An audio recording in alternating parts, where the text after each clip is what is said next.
Ils sont venus de différentes îles, animés par la même passion, le Horitehti. Plus de 150 participants âgés de 6 ans et plus ont performé face à un jury de choix. Vendredi soir, place aux prestations du groupe et aux catégories duo.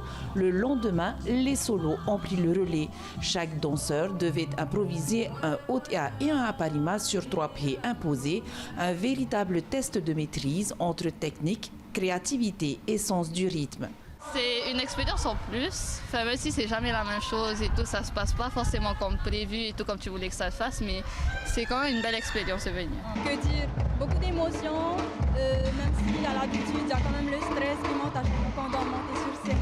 En coulisses, la tension monte, les derniers regards se croisent avant d'entrer sur scène. C'est qui le plus stressé entre toi et les danseurs? Alors je pense que c'est moi, parce que ce sont des heures de travail et puis j'ai juste hâte de les voir sur scène. Sur scène, le spectacle est au rendez-vous. Pour le jury, le niveau a clairement franchi un cap cette année. Ces 2 jours, j'ai vraiment aimé voir les prestations de chaque danseur, danseuse, des groupes, parce que justement ça fait plaisir de voir l'évolution à chaque fois du Horitehti.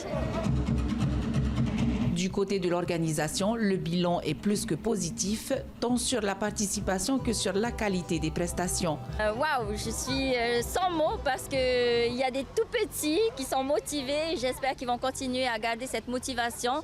Et bon, ils sont super bien accompagnés. Donc oui, les garçons, allez, faito ito, il faut continuer la danse, ça fait partie de notre culture. Donc je suis vraiment contente que tout le monde puisse venir sur l'île mère de la Polynésie. L'événement a tenu toutes ses promesses. Le rendez-vous est d'ores et déjà pris pour une 4e édition l'an prochain avec de belles surprises et sans aucun doute encore plus de niveau.